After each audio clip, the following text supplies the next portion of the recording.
right. This is another episode of Pulling the Threads podcast, and I'm interviewing Apostate Anne from the Apostate Mind podcast. And so you want to tell me a bit of your background? Were you raised Christian? What was, I guess, your faith upbringing? Yeah, so I couldn't say that I grew up religious. I didn't grow up in the church per se, but I grew up in the South, and I did have a very religious family, aunts, uncles, cousins.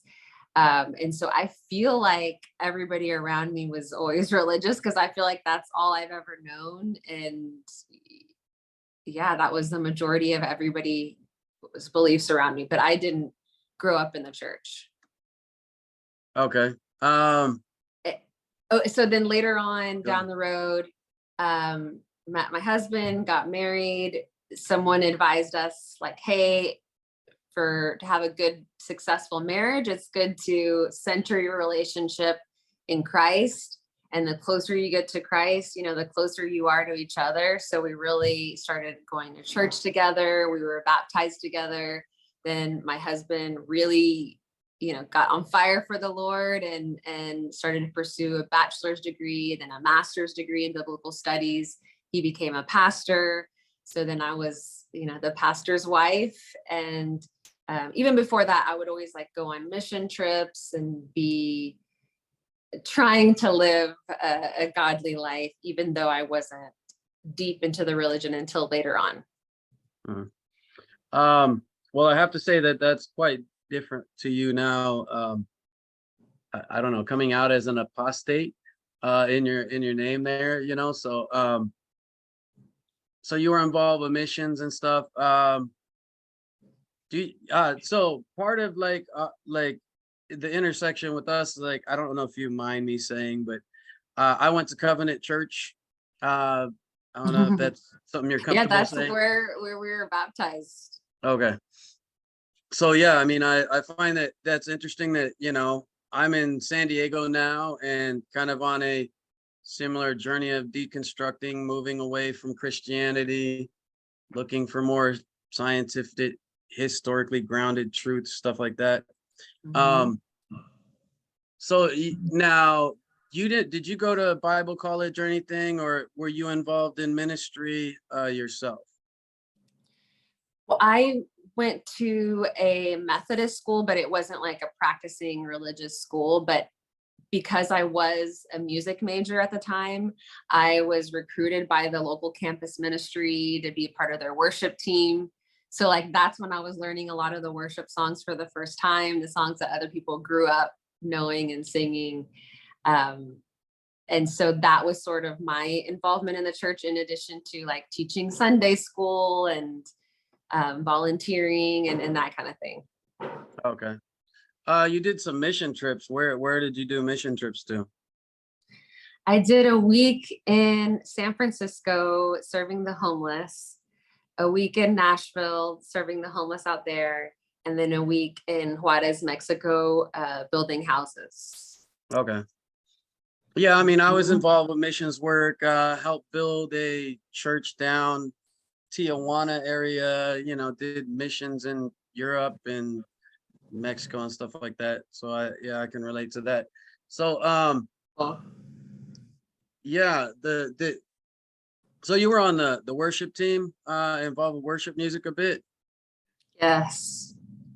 So I don't know, it depends on what traditions you come from, but the traditions I was in, there was this idea of you saturate them in the music to get them more pliable to obeying the word, kind of thing. How would you track that?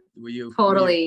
You're preparing their hearts to receive the message. And yeah, that's something I definitely heard is it's not necessarily the message where the transformation's happening. It's, the worship time. That's when you see people really feeling it and definitely having the performance and music background and then going to the church world. That was some of the similarities I saw, is that sometimes, it is somewhat put on, and they do say like, okay, put your hands up and close your eyes and like those kind of things to make it more, you're leading worship, you're leading others to also feel free to do the same thing. But there's a lot of intention behind all of that. Yeah, very performative. The Vineyard Church, they called power evangelism, but their whole thing was you saturate them in the music, and then it prepares them to be receptive to the word, very more coercive. One of the guys I interviewed recently was former Calvary Chapel, and he was pretty aware of that whole thing. What tradition of Christianity were you guys, like, what kind of vein did you guys go in? I would say non-denominational, but as you know, Covenant Church is a little bit more evangelical. They may speak in tongues. So I also have some exposure to that, like healing by touching and prophecy, speaking in tongues. I was also exposed to that. What is your perspective? Or charismatic, evangelical. Charismatic, yeah, that's the word. Yes. What is your perspective now of the prophecy and the healing? Because we're going to kind of jump around now, just because I kind of feel like it's a good thing to ask at this point. We haven't got to your journey, how you've come to believe differently than that, but let's just kind of hop forward in time. Yeah. How do you explain prophecy and healing? Now, healing, I'll define some of my experience a little bit. Demon possession, stuff like that. I experienced people who were allegedly demon possessed on mission trips, people who've experienced emotional abuse, and I know they have a traumatic personal life. And I've never seen healing that was miraculous and couldn't be explained by, I don't know if you've heard the placebo effect, but have you ever seen anything in the realm of prophetic or healing that you would say was miraculous, or how do you view that now?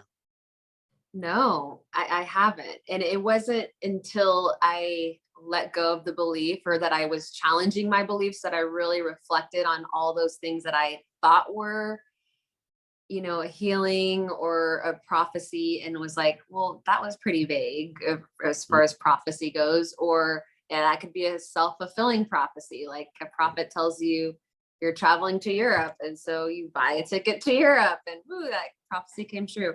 But in terms of healing, like there was nothing even close. I mean, and I had visitors come to the church that were healers, and I had my, sick grandfather come and, made sure he got to the front of the line to get prayed over. And, there was never anything that I can speak to say there was a healing that took place.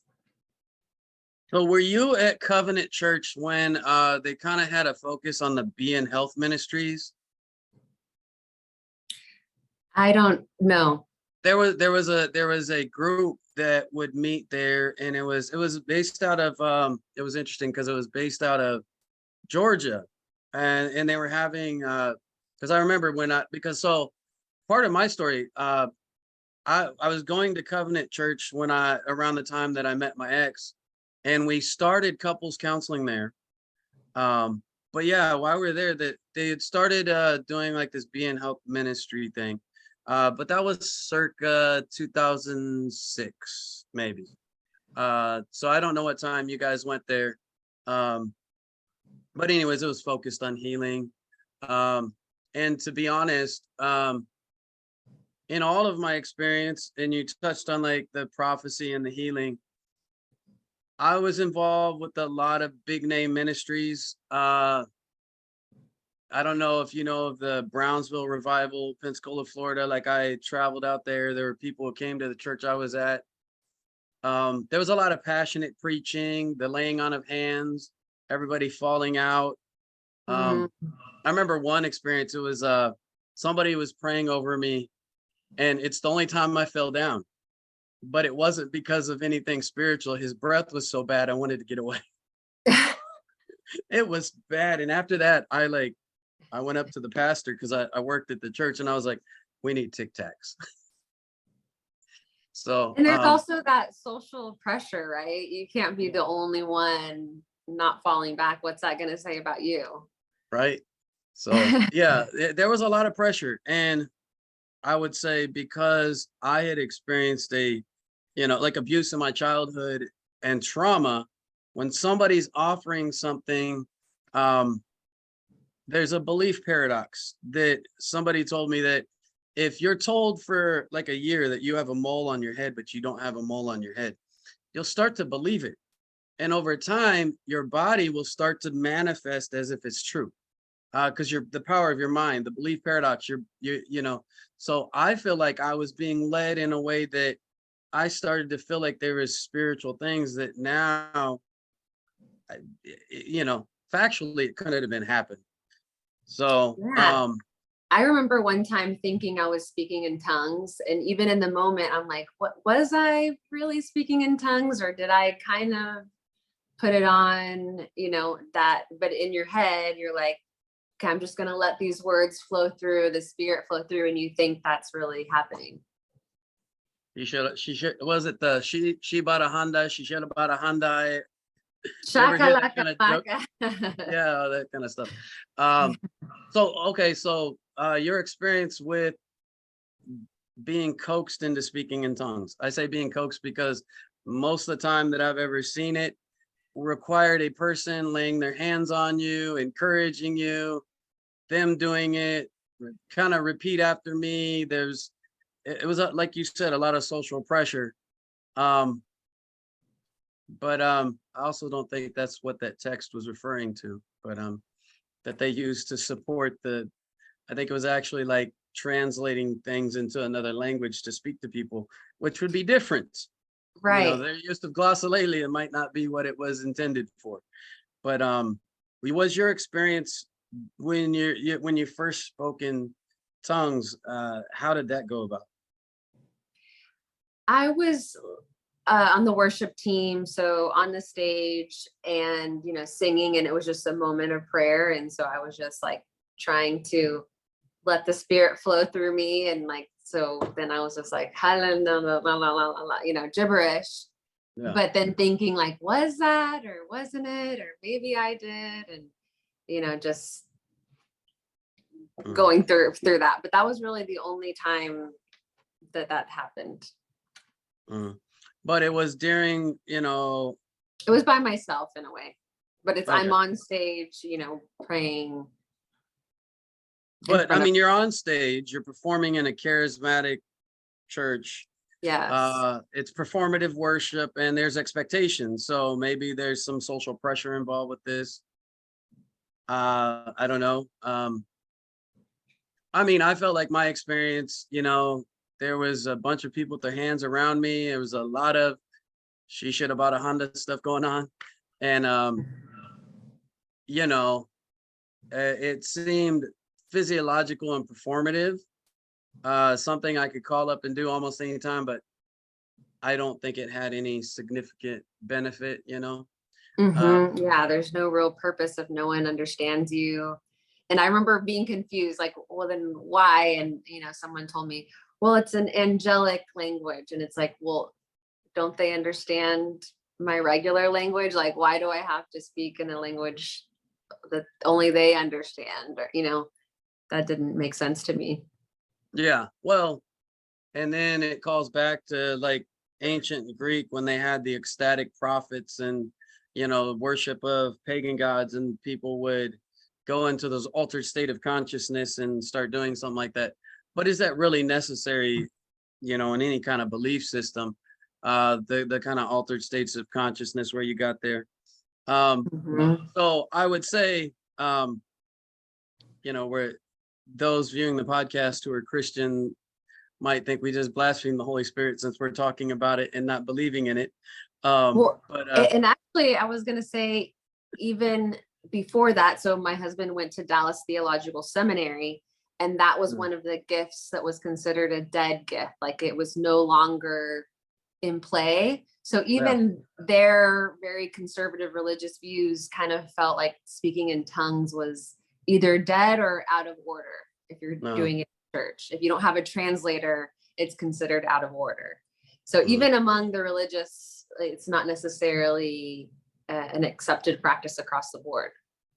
Yeah, well, and you guys are in Texas, so Bible Belt's a little more conservative when it comes to belief. I'm out here in San Diego, and the charismatic we're definitely a little more unhinged when it comes to being grounded in that more Baptist tradition. But yeah, so, and I think we'll kind of circle back to some of that. But so you're in ministry, you're on the worship team.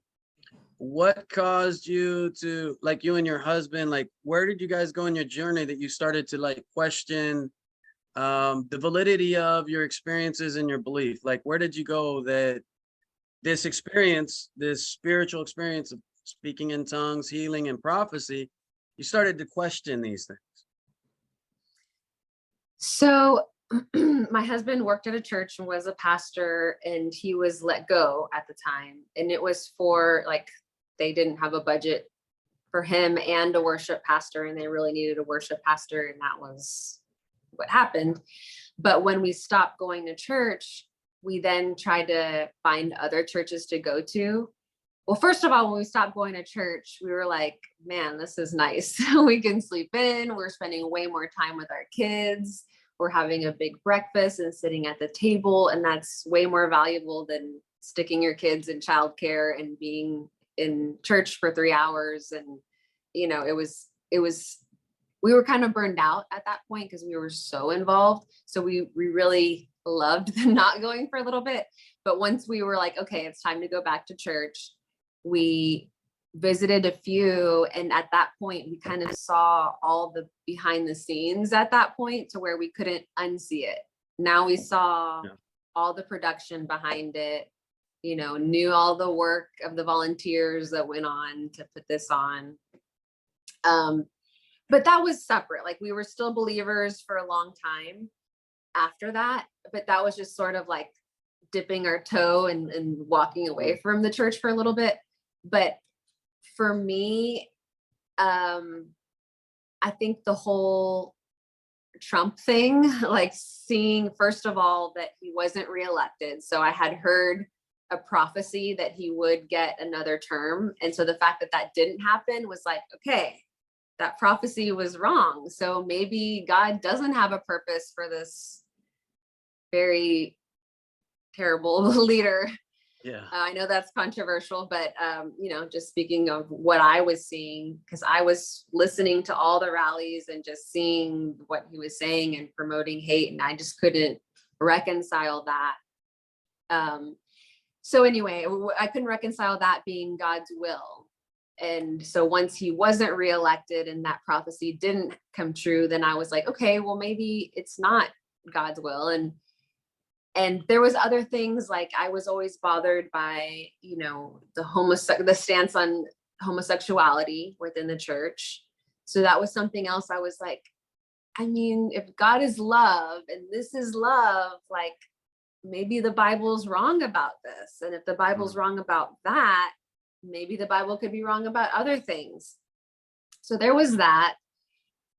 But in the meantime, my husband was also watching a lot of YouTube videos from biblical scholars who were teaching mythicism, like teaching about the similarities between myths and the Bible, and showing all the ways the Bible was inconsistent, showing all the ways it was not historically accurate. So I remember him sharing this with me, like, oh, historically, Exodus didn't happen. Historically, Jews were never like slaves, and that whole narrative. And I was just like, what? Like, that's a huge part of the Bible story, and about Moses' existence and whether he was the author of the first 5 books of the Bible. And so all of those things were put into question. So it's like, well, if that's not true, then this isn't true, then this isn't true. And I just, like, everything was put into question. So then I remember reaching a point where I was like, okay, scrap it all, like just start fresh. And what is it that you know? Like, what can I say I know for a fact? And everything that I knew for a fact had evidence. And the things of the Bible didn't. You know, like even the notion of a soul or a spirit, those are unproven claims. So yeah, it just wasn't passing the evidence test. And then when I would ask Christians or read what the Christian response was, it was such fallacies being used. Like, well, if it's not true, why would all these people believe it? Well, that's not an answer. Just because a lot of people believe it doesn't mean it's true. Or, oh, it's just too great for you to understand in your human brain. You know, God's just too big. He doesn't fit in our brain. And it's like, really? Like, I can understand a lot of things. Like, this seems like a pretty easy question to answer. And if he's real, like, it should be pretty easy and evident. And it just wasn't. Like, that was such a fallacy. Like, oh, don't you worry your pretty little head about that question. And so it was just like, the answers were insufficient on one side and the evidence was overwhelming on the other side. Mm-hmm. So anyway, long story short, I was just like, okay, I'm only going to believe what the evidence points to. I'm going to let the evidence lead to my conclusions instead of trying to fit my world into my beliefs. Does that make sense? No, it makes perfect logical sense. So I have questions based on things you said. So when you came back, you started to see the behind the scenes, the making up of the things that happened. When your husband was in ministry, you didn't see it the first time? No, because we're like being leaders and servants and we're doing this. But now when you're on the receiving end, you're like, you know, the work that it took to get those PowerPoint presentation, the lyrics on the board, you know, that those worship singers, you know, were prompted to, you know, do this or play like this in this moment to, you know, make this emotion stir in you. So there was just some things that when you were on the receiving end instead of the serving end that became more apparent. You think more about the people behind those actions. Okay. Yeah. Well, part of my journey, you know, I was involved in lay ministry, youth ministry. Then I went to Bible college. You know, I did some mission work, was like a young adult pastor, small group pastor, stuff like that. Heavily involved with like a lot of the revival and prophetic stuff. But I worked at a church probably, you know, before I went to Bible college. So I got to see kind of the behind the scenes. The pastor's wife was the worship leader. And while I was working there, I got to see a lot of the ingredients that went into the soup. And a lot of performative, you know, using music to, you know, for the altar calls. And when they're doing their altar calls for money and all the different performative aspects, even to the point that my pastor cared what the AC was set at 72 degrees because it facilitates the filling of the Holy Spirit. Oh, and I was like, why does the Holy Spirit need 72 degrees? Like, what is this? So seeing the machinations behind it, I was like, there's a performance base to this, I'm not cool with. So I saw that early on, and you know, the you know, my other friend that I had on here interviewed recently, you know, he saw it through his experience. It's kind of different, like in the different like regions, denominational movements that you're in. So like, what kind of things did you notice behind the scenes? I guess you mentioned a couple of them, but is there any more like detail you could give to like just the stuff that you realized kind of behind the scenes? Yeah, I mean, even the lighting, you know, like making sure people feel comfortable really outpouring their worship because it's dark. Even I took some music writing classes, and even just like, I once was lost, and you do a minor chord, and now I'm found, and it's a major chord, and just like those kind of intentional, every intentional move to bring out that emotion. And I think just in general, probably my husband too, just learning about the board members who are the ones running the business of things. And that was it for me. Just kind of seeing the ingredients in the soup. So you mentioned like the end time prophecies or prophecies in relation to Trump. I was definitely gone by the time that happened. I had exited 2014. So, but I had seen the precursors of that, and I was hearing the rumbles of noise. I did a post on my blog recently talking about, it's a loosely affiliated group called the New Apostolic Reformation, something like that.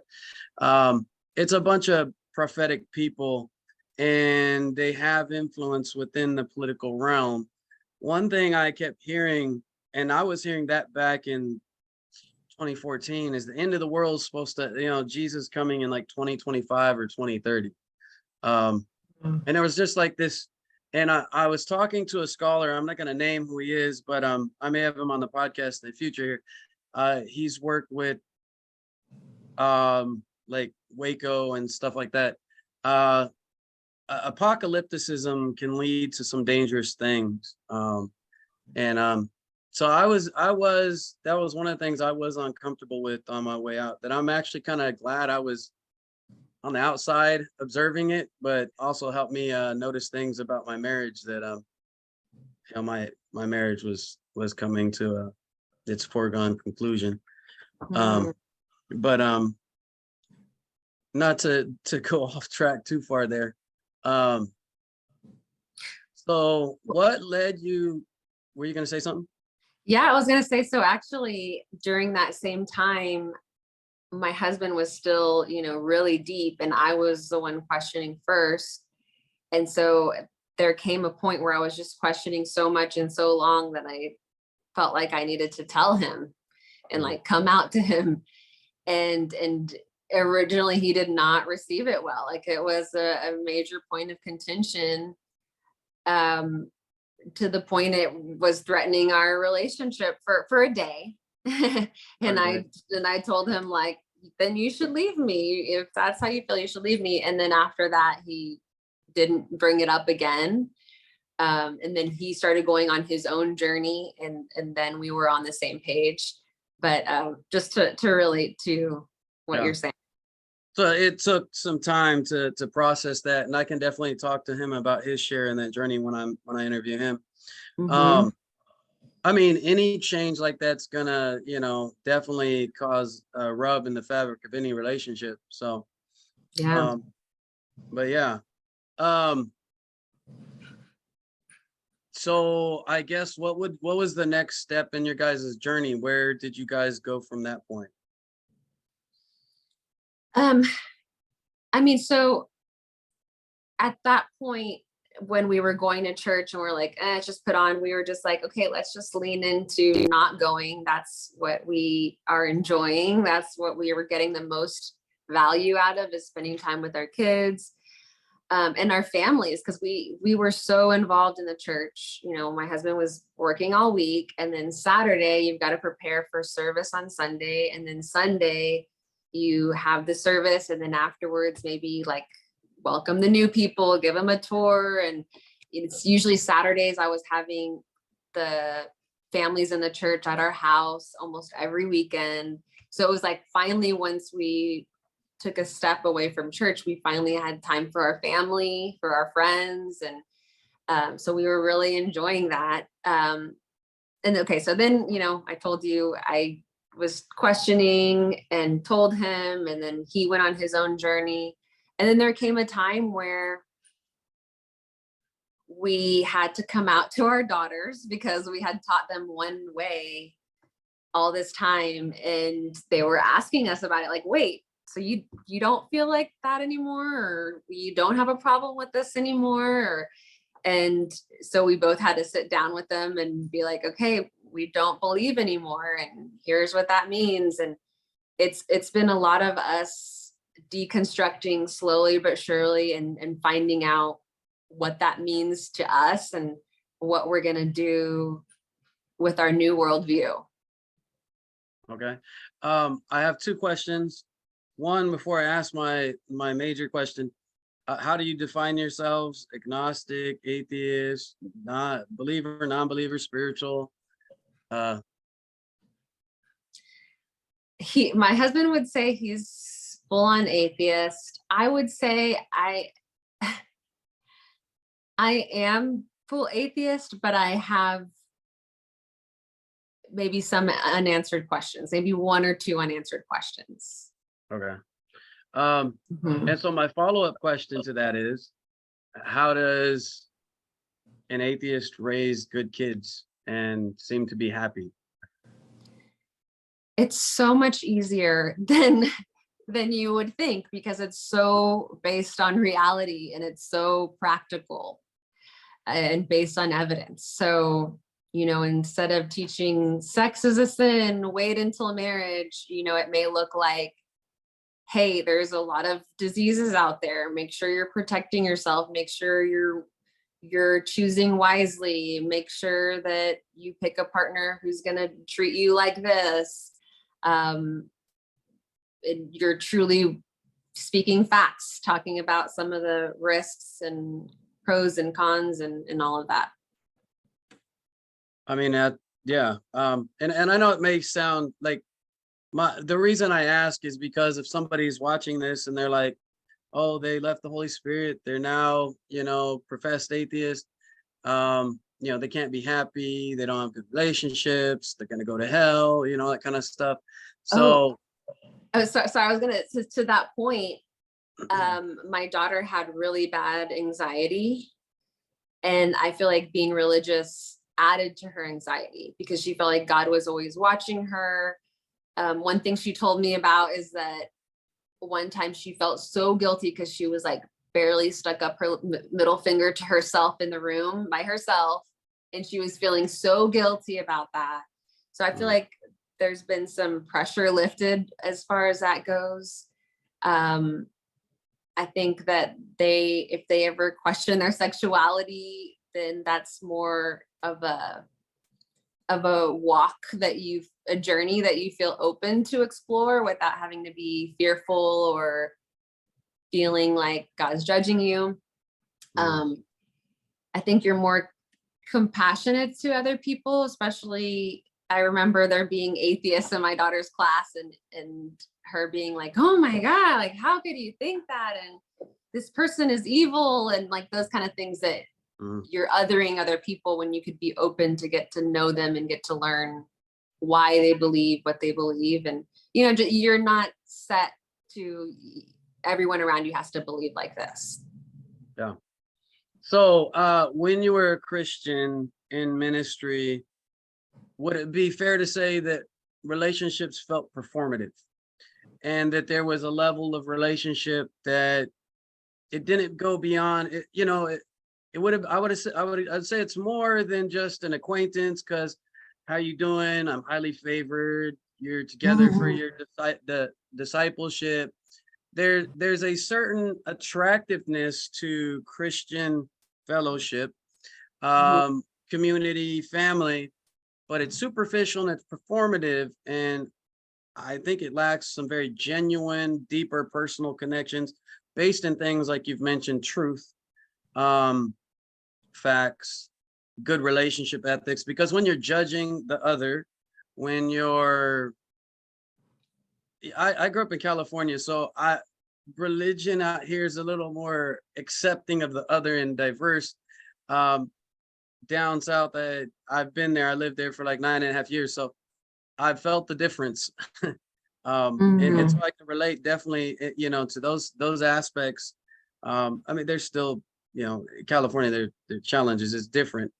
But the performative relationships, like, did you feel like there's a lot of performative relationships, and the authenticity, depthness, truthness, like how has that changed your relationships now? That's a good question. I mean, in the time, I felt like we had deep relationships, maybe even too much. Like I remember a small group leader asking about my husband and I's sex life and like getting too deep and too personal for our comfort. And, I think sometimes that probably could be helpful or a good thing. I think sometimes it could be, I kind of related to Scientology, how you have to tell them all your secrets to be clear, and now they have all these secrets against you type of thing. And so there is that pressure to portray that you have this perfect life and that things are going really well. So there is that, but I mean, I felt like I had really deep, good relationships. And in fact, I feel like that's in the atheist world, you want that. You wish you did have somewhere where you could connect with other people the same way. But after we left the church, we don't talk to hardly any of those people. They haven't maintained the relationship with us. So in that way, it may have been a little superficial or at least temporary. So, I mean, God was the center of your belief, for a while. These are like basic questions. I think they're simple, but what makes you happy? What makes you feel fulfilled? What gives you direction? Yeah, I mean, I honestly think because this is, okay, well, I guess not. I was going to say the part of you that loves to do things is the same part of you, whether you are Christian or non-believer, but that's not necessarily true, because sometimes being in the church does take away from the time of things that you could be doing that you love, either because the church is against it or because they take all your time. But I mean, I found people that I am like-minded with and connected with. I have a lot of fun doing lots of things. Like I paint, I dance, I have great relationships with my daughters, with my husband, with my parents. I think there's lots of joy and happiness I find. But I do understand that, because that was like the last step of my deconversion is I'm like, okay, I'm going to step out of faith and maybe all these bad things are going to happen to me. Maybe I'm going to get depressed or suicidal or all the things that you think is coming from God, but nothing changed. Like all the good things were still happening to me. All the joys were still there. As far as what guides me more now is logic, reason, what I want out of this life, instead of waiting on what I think God has for me. It was a lot of waiting, a lot of confusion, a lot of turmoil, inner turmoil, that I feel like now that I have a grasp on reality and reason, it's much easier to make decisions. Mm-hmm. And if they don't turn out good, if it goes bad, I mean, that could happen. Even if you're a believer, it could still go badly for you. Like good and bad things happen to everybody. Yeah, and that's the unanswered question by all religions. Like, why did good things or bad things happen to good people? Like the seasons don't change. Everything just continues. Like facts, science, they're how we observe the world, right? So, I mean, how do you give your kids a moral compass? Like what, how do you raise, it's going to sound funny, good little atheist. I mean, how do you raise, good kids, in the world that you do now, when you're not teaching them the stories that, Sunday school stories and stuff like that? Well, really, I mean, as you know, the stories aren't really that moral for the most part. That's why children's Bibles are so cut down. They only pick and choose certain stories and they're highly edited. So, I mean, I think the reason why people resonate with the stories is because they naturally have their morality in a sense. You know, people understand, like if the Bible said rape and harm little children, most believers would be like, no, that sounds like a bad thing, because you have your own moral compass. So, I mean, I think the most part is doing for the most good. You have to like speak up and have boundaries for yourself. And just teaching them what healthy relationships look like and how to set boundaries is the biggest way I teach them that. Interesting. It's interesting that you talk about boundaries and healthy relationships, because that's probably very important things, you know. I teach my kids like mindfulness, you know, to deal with their anger, and healthy relationships is an important thing. How do you think your views of healthy relationships and boundaries has changed from when it was Christian? How has it gotten better? A lot. I feel like as a female and as a Christian, you're taught a lot of forgiveness, turn the other cheek. And, you know, I think forgiveness is so important for you, but I don't think everybody deserves that forgiveness, or just to like let it go and keep loving them unconditionally. And I was doing that with every relationship to the point of it being not a good thing. Like I stayed trying too long when I should have spoken up sooner. I think I'm a better friend now, because instead of trying to turn it to the positive or turning it to God has a purpose, God's going to use this, this is all for good, God is always good. Now it's like, man, that really sucks. You know, how can I help? What do you need right now? That's way more helpful, less toxic. Especially like if somebody dies, you know, to die is not to gain if you don't believe that. I mean, to die is to lose somebody that you love forever, and that should be faced as such. So it's just like, there's a lot of parts of Christianity that make you doubt your own voice and your own feelings, because you want to go by God's feelings and what God wants for you. And I think you sometimes end up letting too much slide and not standing up for yourself enough. Okay. So boundaries, I mean, yeah, that's a much better way to live.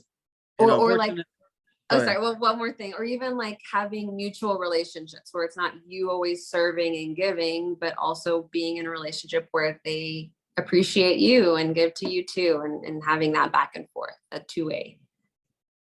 Yeah, and I think that, you know, that's what I like, the performative relationships, right? You know, you have more healthier relationships where it's mutual. So kind of to circle back, I guess on some things, you mentioned mythicism. Now, what is your view of, you know, do you believe in a historical Jesus? Is it a myth? I mean, what is your view of what a big part of your life was, because you're a worship leader, a pastor's wife? What do you make sense of all that, and what do you believe about that now?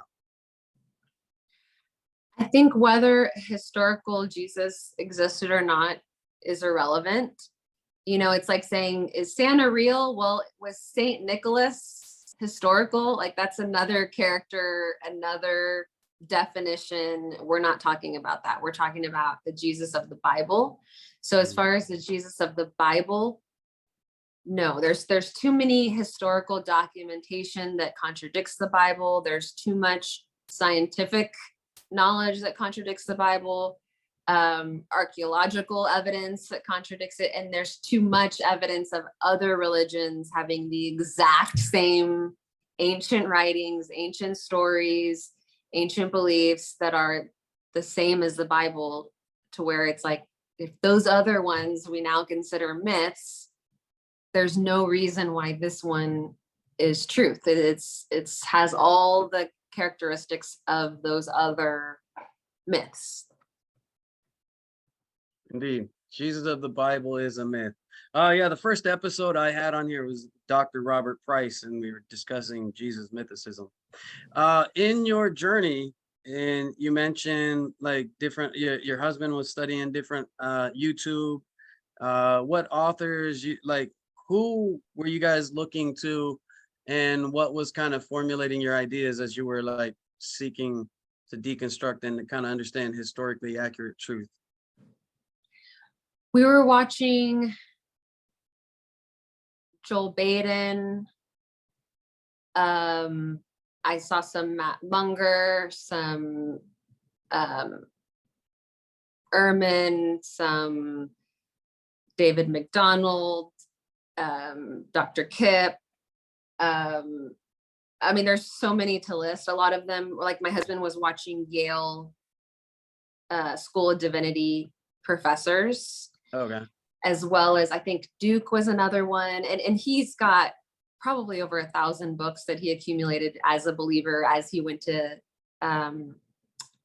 Dallas Theological Seminary. So we even consulted those books too, because we were like, well, what does this MacArthur commentary have to say about what this other professor has to say? And they admitted it. Like there was nothing to say because it's true. And they'd be like, well, other people say that, but but it's not necessarily true. Or like, there's no evidence to support their belief, like the religious belief, but that doesn't mean there's not evidence out there. It doesn't mean that it wasn't true, but it's like, but there's evidence to the contrary. So you're not looking at that, you're not really taking that in. So I don't know if that's clear, but we looked at both sides, and both sides were pointing to the conclusion that it's not real. Was there anybody that specifically kind of stood out to you guys as like the vein that like really spoke to you guys, or was just kind of like a compilation of like different people you're researching? I would say a compilation. Like one, we were learning about, for example, Joel Baden, we learned more about the documentary hypothesis. So that's talking about how Moses is not the author, how it's multiple authors from multiple traditions. So that's already poking a hole in that. Meanwhile, we're hearing from another professor talking about, the Enuma Elish, the Epic of Gilgamesh, and learning about all the similarities between that and Jesus. So, just like that, just like pieces of the puzzle from different places were all coming together to paint one very clear picture. Yeah. I went on a similar journey myself. I mean, mine was, I don't know if you had a chance, but I have a YouTube video where I talk about my journey, in the podcast here. But yeah, like Bart Ehrman, James Tabor, I started, a lot of books. Probably like your husband, I was looking at academically grounded people. Something that became frustrating to me is the cognitive dissonance that you experience when talking to evangelical apologists, or you mentioned like they'll admit it, but then they make all these excuses and then they still hold on to their dogmas, and you're just like, oh yeah, that's a bit much for me. I like mental clarity. I don't like having a fog about something. And so that's always just been something that I just couldn't put my head around. Like if it's not true, then it's not true. And something I did also was to test things against themselves. Part of it was, I was raised Jehovah's Witness, so that was being raised around a cult. And then, from that point out, everything was kind of like, there's a litmus test, and does truth hold up against itself is something that I always kind did, and then outside sources and stuff like that. Totally. So to that point, so during all this journey, a girl from the church that my husband was a pastor at reached out to me because I guess she noticed I had changed a little bit in my posts on Facebook. And so she reached out and she invited me to go to her church again and take a course that was specifically basically explaining how, yes, the Bible is similar to all these other myths, but trying to justify it, trying to explain it away. And to give an example, like I asked the pastor, like, so you're saying, because what they said was that God is using the stories that were around during that time to then reveal his truth. So I'm like, he's using lies and myths to tell truth? Like, how is that? Why would he do that? Why not just tell the truth? And they make the excuse, well, it's too big of a shift. But there was many things that the Bible says that were big shifts in thinking. So that's not an excuse. Or like when you find in the Bible, it says, let us make man in our image, because it's talking about a plural Elohim, God's council, multiple gods. But then they put it, most Bibles translate that to Lord, singular.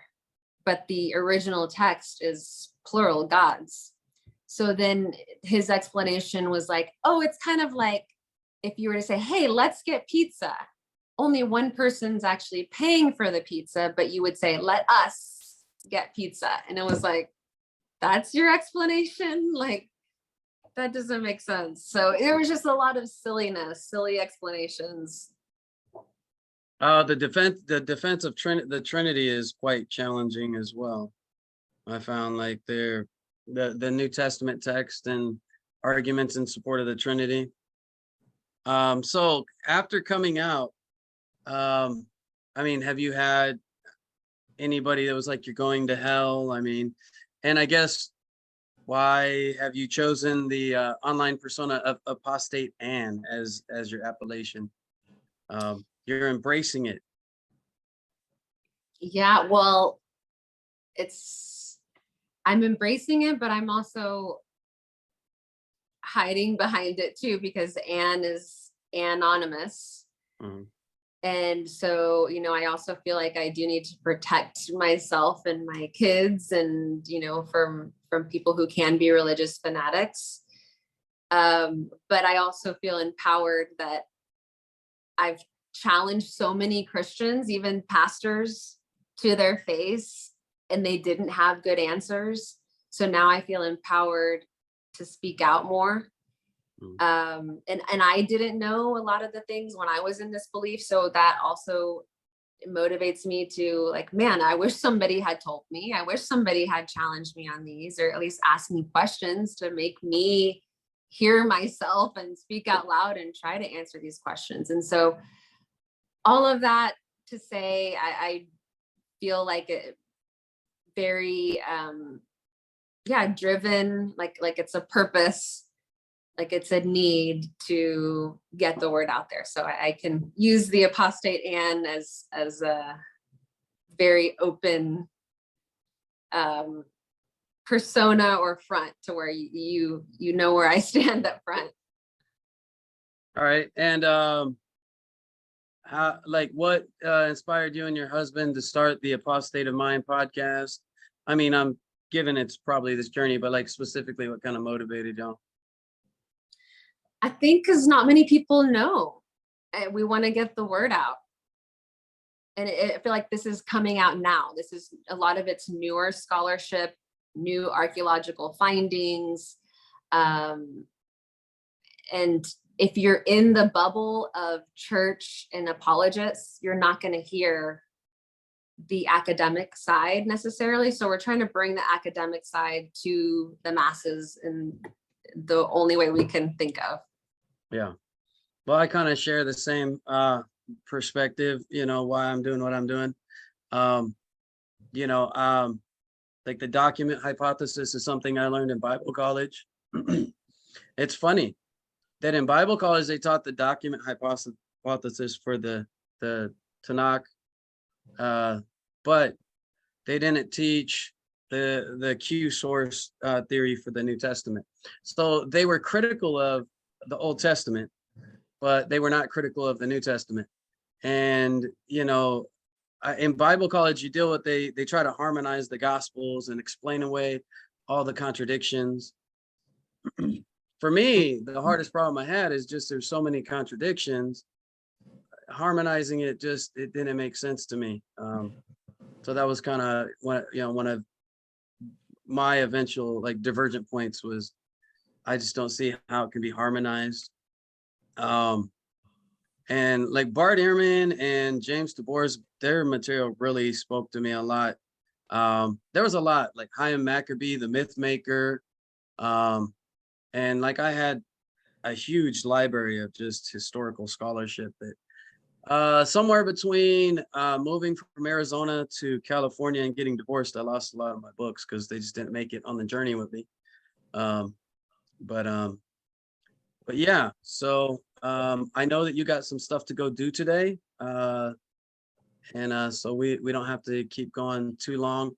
But is there anything that you would like to say like about your journey or just kind of end things here? Final words? I mean,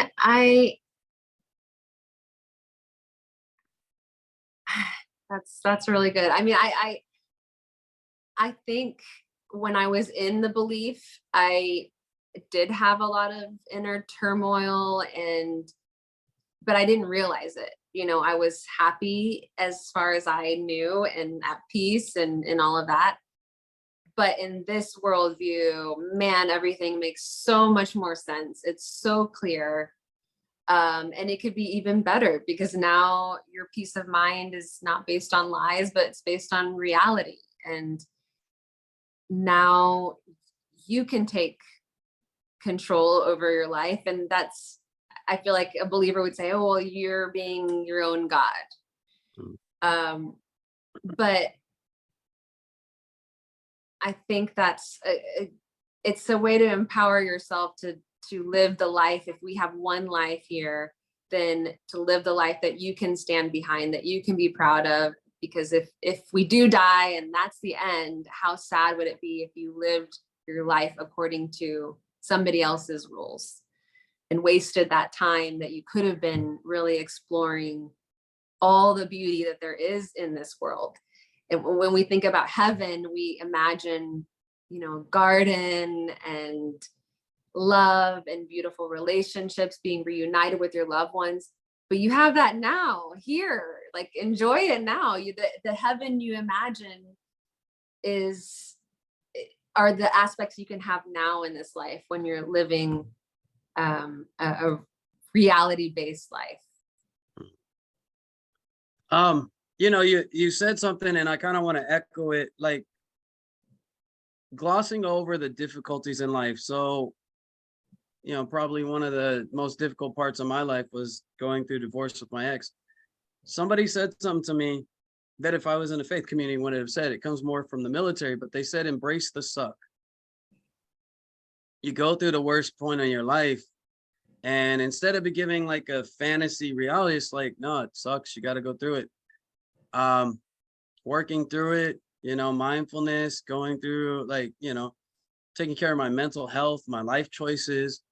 I feel like by embracing the suck, I feel like I'm a happier, better, healthier person, better quality relationships. I mean, I got to the other side. So you don't live in the suck, but there wasn't a fantasy role play game where it was like, you know, have faith in Jesus, you know, this happy-go-lucky where you're playing dress up, fake it till you make it or faith it till you make it, whatever. But I find more quality because, you know, we deal with the you don't hide this difficult, you just go through it. And then the other side, you've learned to become a better person. So just to echo things you said is on the other side of this more realistic experience. Yeah, things aren't easy or perfect.